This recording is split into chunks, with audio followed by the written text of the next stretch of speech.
the Planning and Development Committee and staff to review two items on our agenda for your consideration. I'll just indicate a few housekeeping items before we begin with the actual substantive part of the planning meeting tonight. So I just want to indicate to anybody watching online or here in person, if you want to comment formally on anything from tonight's meeting, the town will accept written responses provided directly to the planning department by email or in writing until 12 p.m. on Friday, January the 31st, 2025. Please note that comments provided on any social media platform are not captured as part of our written submission process. I'll indicate that there are two applications on our agenda this evening. After each application has been presented tonight, there will be an open floor for any questions or comments on those applications. Questions via social media will be monitored and submitted to be read into the record and answered. To ask a question, please use the comment field on either YouTube or Facebook where you are viewing the live stream. As this is a public meeting, you are required to provide your name and address when asking a question. Now, before I turn the mic over to Mr. Phil Ruff, our town planner, I do want to make a general statement about decorum at this public meeting. So I'd ask that everybody here this evening be respectful of one another, be patient, allow each other time to respond. I'll indicate that comments and presentations should focus on the nature of the merits of the consequences of the proposed application and must avoid personalities or motives of the applicant. Comments should be focused on the application on hand and not on prior applications or proposals. All comments or questions are directed to myself as chair, who will then decide who is responsible for answering the questions. There shall be no direct debate between members of the public attending this meeting. Members attending this meeting should refrain from disturbing the assembly when presentations are being made, and presentations I'm going to ask are limited to 5 minutes for individuals or 10 minutes for groups. The request for additional time may be made and considered by myself as chair. I will now turn things over to our town planner, Mr. Philip Ruff, who is to my left. Okay, so thank you. So the first application under consideration tonight is a special permit use. It's a 4-unit stacked semi-detached dwelling proposed for 40 and 42 Smallwood Terrace. So the application has been received from JDLB Holdings to create a 4-unit stacked semi. So a stacked semi-dwelling is actually a 4-unit building whereby the units are arranged into 2 wide, 2 high formation. So an example there is up on the screen where you have 2 units and 2 units. So within the medium density residential R2 zone, stacked semi-detached dwellings are listed as permitted use. So a permitted use is one defined as use that may be problematic within a zone and whose intensity, impacts, or other characteristics require review to ensure that the development meets certain performance standards for that use at that designated location. So prior to the issuance of a permit for a special permit use, Council shall ensure that public meeting is held to allow residents to provide their input on the proposed development. So when reviewing an application for special permit use, there are a couple of considerations Council makes, is whether the development is appropriate and complements the scale of the existing adjacent development. The development has a significant barrier separation from adjacent uses and properties, and whether or not the proposed development will cause undue hardship to surrounding property owners due to issues such as excessive noise, traffic, congestion, hours of operation, or other potential nuisances. So in terms of how this special permit use public meeting was called, letters were sent to adjacent landowners within a 200-foot radius of the subject property, and notice was also posted on the town's Facebook page. So that's a summary of the presentation. Thank you very much, Mr. Ruff. So I'm now going to call upon the proponent of this first application, Mr. John Davison, on behalf of JDLB Holdings, to provide a presentation of the specific merits of this application that's before us here today. And I'll just ask you to come forward, sir. Yes, if you can, I'll ask you to approach the lectern. I know there's a chair. Just if you need to make some room there, I see our deputy mayor's on the scene and looking to assist, so we appreciate that, Deputy Mayor. And when you're ready, sir, we'll let you take it away. Awesome.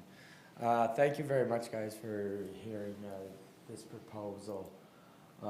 I've worked with the planning board and met with council already, or had it go through council to create this variance.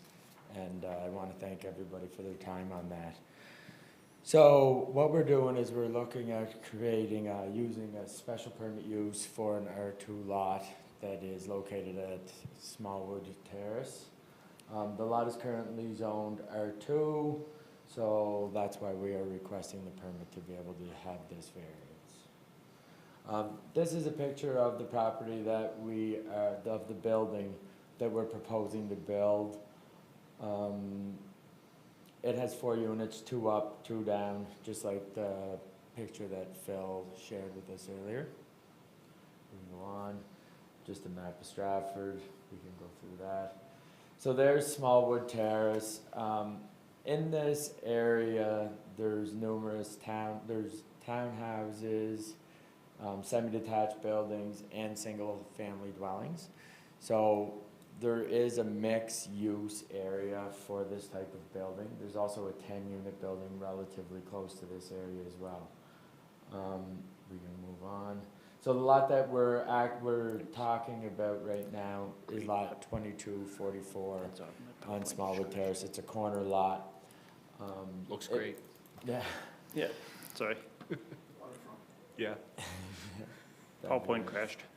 We'll just bring it back up here, sir, so we can have it in front of you.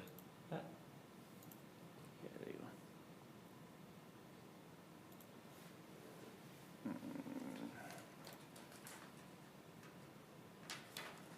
Slideshow, side.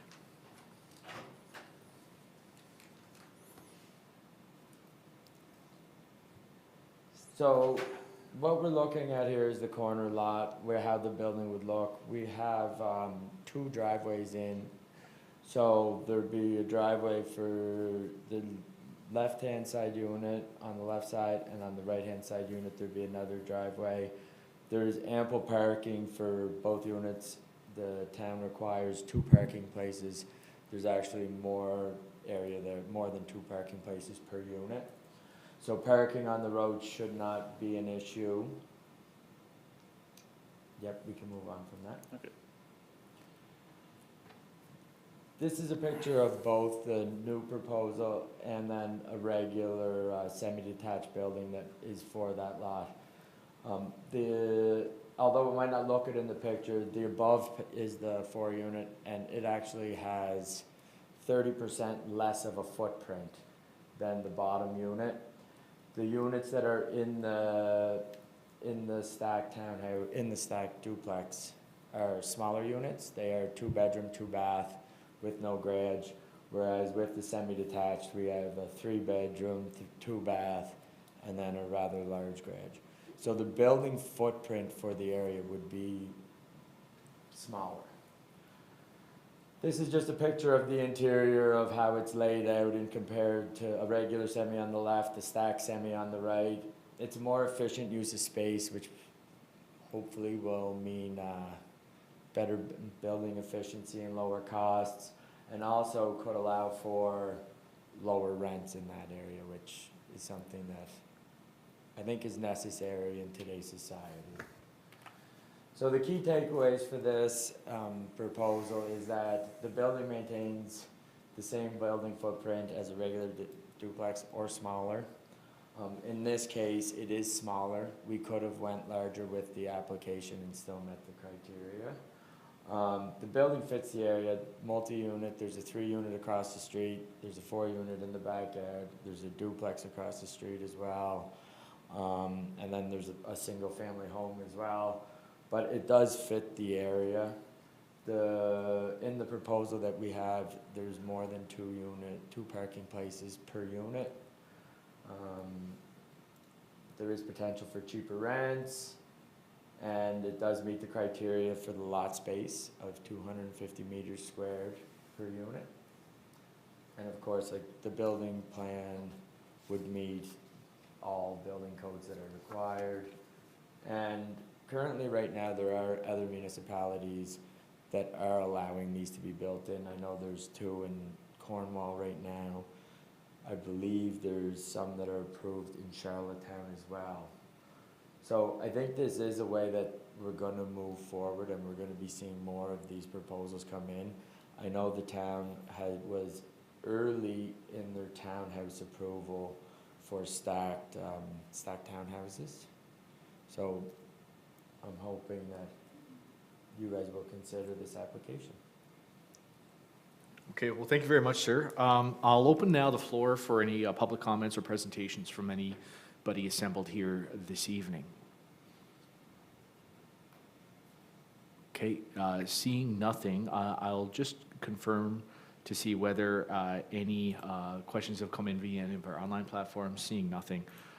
Sir, I just have one very quick question. Just going back to the floor plan. So just so I can understand, the floor plan would essentially be mirrored top and bottom. Essentially, the two units that we're seeing would basically be replicated on the first floor and the second floor. Is that right? Yeah, that's right. And this plan that we have now, that we're proposing, that's right. Okay, all right.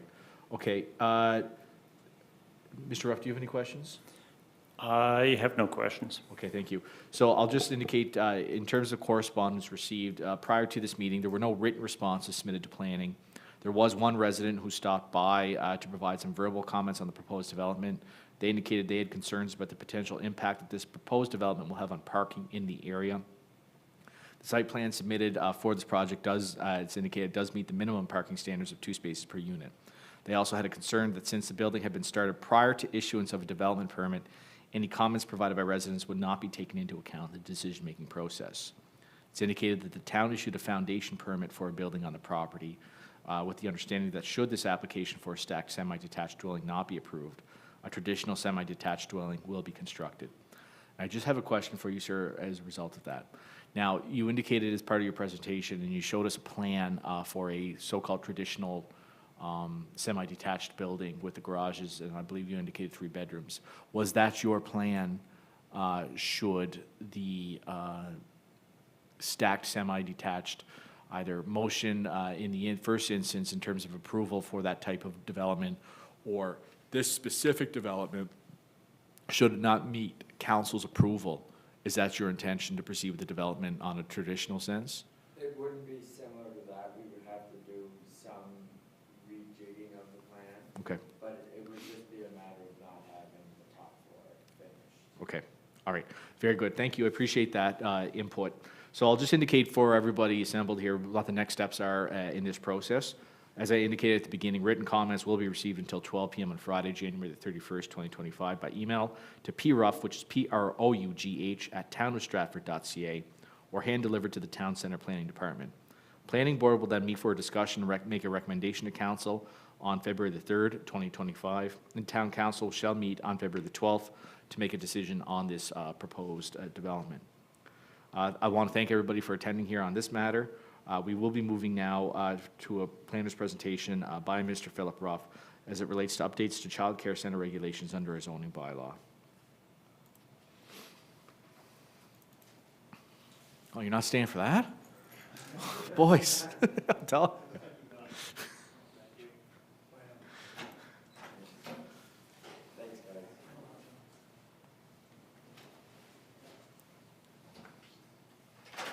All right, Phil, we are prepared to be dazzled. Okay, so this is to do with proposed text amendments with regards to childcare centers. So in terms of a bit of background, in December of 23, the province provincial Early Learning and Child Care Act and regulations were amended to increase the number of maximum children permitted in a facility, provided staffed and square footage requirements are met. In November of 24, the town is made aware of the provincial amendments as they passed through provincial legislation. And so at that time, we initiated an amendment process to align our zoning bylaw with the new provincial regs. In December of 24, council called for a public meeting, and then in January of this year, planning staff circulated notification letters to licensed child care centers within town, and a newspaper ad on 2 occasions. So the purpose of this presentation is to present the proposed amendments to the sections of the bylaw as they pertain to childcare, and clarify any questions and receive feedback from the public and childcare operators on the proposed amendments. So the strategy of the proposed amendment is to amend the definitions for the home-based childcare centers and traditional childcare centers to refer to the provincial Early Learning Childcare Act when they determine the maximum number of children per center. So essentially, we're taking, in our definitions, we have a specific reference to a number. We're actually removing that and just going up to provincial standards. So as they're provincially licensed centers, new centers require Architectural and National Building Code, and they require fire inspections from the fire marshals too.